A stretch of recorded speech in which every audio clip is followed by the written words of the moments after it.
ஒரு நாளைக்கு 12 மணி நேரம் 15 மணி நேரம் வேலை பார்க்குறவங்கள பார்த்துருப்பீங்க. ஆனால் ஒரே நாளில் 21 பாடல்களை பாடி ரெக்கார்ட் பண்ண ஒருத்தரால் முடியுமா? அதுவும் வெவ்வேறு மொழிகளில்.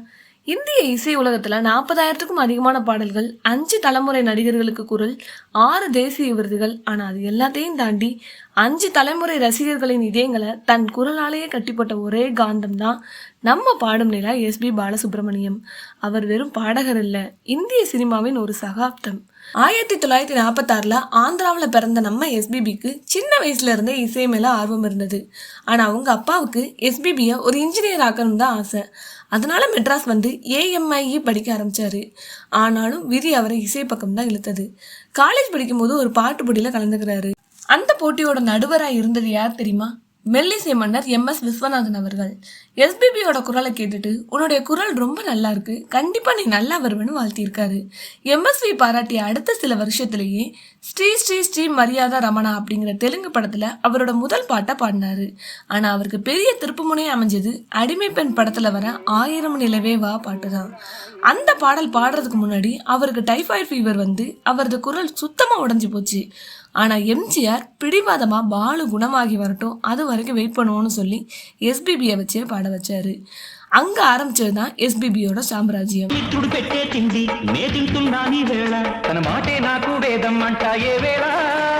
எஸ்பிபியோட ஆரம்ப கால கெரியர்ல, அதாவது 70களில் அவருக்கு ஒரு மோசமான பழக்கம் இருந்திருக்கு. ஒரு நாளைக்கு 20ல இருந்து 30 சிகரெட் குடிக்கிற செயின் ஸ்மோக்கரா இருந்திருக்காரு. ஒரு பாடகருக்கு அவரோட தொண்டையும் குரலும் தான் சொத்து. ஆனா அதை பத்தி கூட பெருசா கவலைப்படாம இந்த பழக்கத்துக்கு அடிமையாகி இருந்திருக்காரு. ஒரு நாள் MS விஸ்வநாதன் சார் நம்ம எஸ்பிபி சிகரெட் குடிச்சதை பார்த்துட்டாரு. எஸ்பிபியை கூப்பிட்டு, பாலு, உன்னோட இந்த அசாத்தியமான குரல் உன்னோடது மட்டும் இல்லை, அது இந்த உலகத்தில் இருக்கிற கோடிக்கணக்கான ரசிகர்களோடது. அதை அழிக்க உனக்கு உரிமை இல்லை. நீ சிகரெட் பிடிக்க நிறுத்தலைன்னா நான் உன்னை பாட வைக்க மாட்டேன்னு கண்டிப்பாக சொன்னாராம். அன்னைக்கு அந்த ஸ்டூடியோவில் சிகரெட்டை கீழே போட்டவர் தான். அதுக்கப்புறம் தன் வாழ்நாளில் சிகரெட்டை தொட்டு கூட பார்க்கல. ஒரு நாளைக்கு 30 சிகரெட் குடித்த ஒருத்தர் தன் குருவோட அந்த ஒரு வார்த்தைக்காக, ரசிகர்களுக்காக அந்த பழக்கத்தை மொத்தமாக தூக்கி போட்டார். MSV அன்னைக்கு அப்படி ஒரு கண்டிப்பான அட்வைஸ் கொடுக்கலனா இன்னைக்கு நாம் ரசித்து கேட்குற ஆயிரக்கணக்கான தங்கம் போன்ற பாடல்கள் நமக்கு கிடைக்காமலே போயிருக்கோம். நம்ம சூப்பர் ஸ்டார் ரஜினி படத்தோட ஓப்பனிங் சாங் எஸ்பிபி பாடிட்டா அந்த படம் கன்ஃபார்மாக தேட்டரில் மரண மாஸ் ஹிட் அடிக்கும். என்னோட சின்ன வயசில் ரஜினியோட மாஸ் இன்ட்ரோ சாங்ஸ் கேட்கும் போது உண்மையிலேயே ரஜினி பாடின பாட்டு தான் நான் நினச்சேன். ஆனால் அது எஸ்பிபி வாய்ஸ். இந்த மேஜிக் பின்னாடி ஒரு சுவாரஸ்யமான விஷயம் இருக்குது. எஸ்பிபி சார் மைக் முன்னாடி நின்று சும்மா சாதாரணமாக பாடிட்டு போக மாட்டாராம். ரஜினி சார் ஸ்க்ரீனில் எப்படி கெத்தாக நடப்பார், எப்படி கையை அசைப்பார், எப்படி ஸ்டைலாக சிரிப்பார்னு அப்படியே மனசில் நினச்சிட்டு மைக் முன்னாடி நின்று ரஜினி மாதிரியே ஆக்ஷன் பண்ணி உடம்ப வளைச்சி நெளிச்சு தான் பாடுவாராம். அண்ணாமலை படத்துல வர வந்தேண்டா பால்காரன் பாட்டுல மாட்ட வரட்டுற சத்தம், ரஜினியோட சிரிப்பு எல்லாமே ஸ்பான்டினியஸா ஸ்டூடியோல பண்ணது. இதை பத்தி ரஜினி சாரே பல மேடைகள்ல சொல்லியிருக்காரு. தியேட்டர்ல நான் பாடுறத பார்க்கும்போது எனக்கே அது என் சொந்த குரல் மாதிரி தான் இருக்கும். பாலுவோட குரல் என் உடம்புக்குள்ள புகுந்து பாடுற மாதிரி ஒரு ஃபீல்னு நெகிழ்ந்து பேசியிருக்காரு. ரஜினியோட அந்த காந்த உடம்புக்கு தன் குரலாலேயே ஆன்மா கொடுத்த ஒரே ஆள் நம்ம பாடும் நிலா எஸ்பிபி மட்டும்தான். ஒரு பாட்டை கேட்கும் போதே இது ரஜினி பாட்டு, இது மோகன் பாட்டுன்னு நம்மளால ஈஸியா கண்டுபிடிக்க முடியும். எஸ்பிபி ரஜினிக்கு பாடினா அந்த வாய்ஸ்ல ஒரு வேகம், ஒரு ஸ்டைல் இருக்கும். அதுவே கமல் சாருக்கு பாடினா அந்த டான்ஸுக்கு ஏற்ற மாதிரி மூச்சு வாங்குற சத்தம், ஒரு கிளாசிக் மாடுலேஷன் இருக்கும். மைக் மோகனுக்கு பாடினா அப்படியே ஒரு சாஃப்ட் மெலோடி வாய்ஸ் மாறும். பாடுறது ஒரே ஆளு தான், ஆனா அந்தந்த நடிகர்களோட ஆன்மாவை தன் குரலுக்குள்ள எப்படி கொண்டு வந்தாருங்கிறது இன்னைக்கு வரைக்கும் ஒரு பெரிய மிரட்டலான விஷயம். சவுத் இந்தியாவை தாண்டி நார்த் இந்தியாவில் எஸ்பிபி பண்ண ஒரு மேஜிக் இருக்கு. 1989 சல்மான் கான் ஹீரோவா அறிமுகமான மைனே பியார் கியா படம் ரிலீஸ் ஆச்சு. அந்த படத்தோட எல்லா பாட்டையும் பாடினது நம்ம எஸ்பிபி தான்.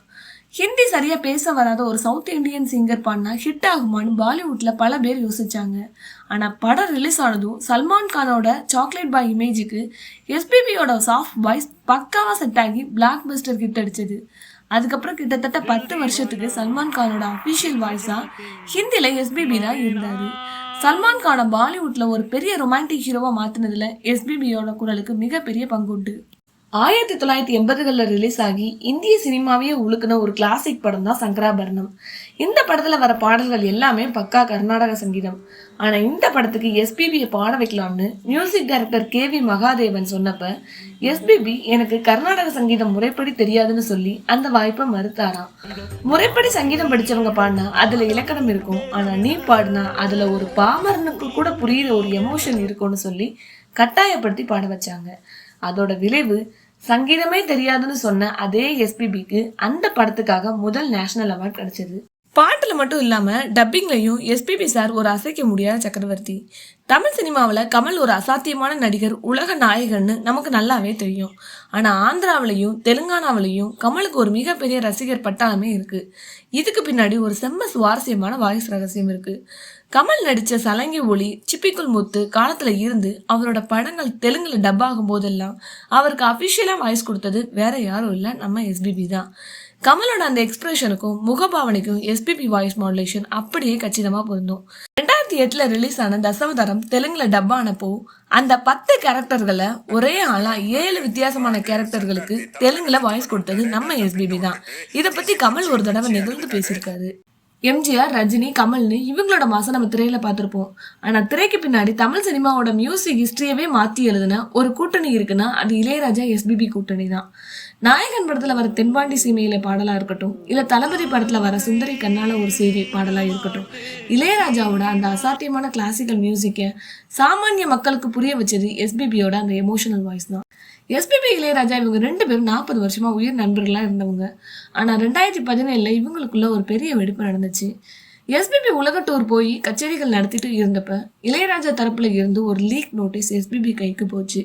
என்னோட பாடல்களை என் அனுமதி இல்லாம மேடைகளில் பாடி காசு சம்பாதிக்க கூடாது, அப்படி பாடுனா ராயாலிட்டி தரணும்னு இளையராஜா கோர்ட்டுக்கு போனாரு. 40 வருஷம் நட்பு முடிஞ்சு போச்சுன்னு எல்லாரும் பேசினாங்க. ஆனா இவங்க கூட்டணியோட பலமே அவங்க சண்டையை தாண்டி அவங்க ஒன்னா சேர்ந்து உருவாக்குன பாடல்களோட அந்த அசாத்தியமான உழைப்பு தான்.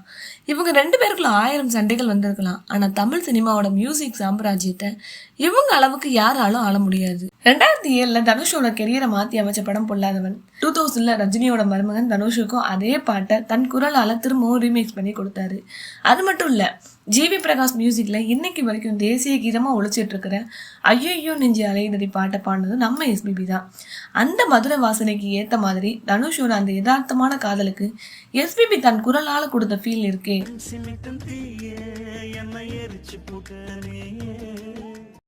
60 வயசை கடந்த ஒரு பாடகர் 20 வயசு பையனோட காதலுக்கு இவ்வளவு இளமையா இவ்வளவு யதார்த்தமா உயிர் கொடுக்க முடியும்னா அது நம்ம பாடும் நிலாவால மட்டும்தான் முடியும்.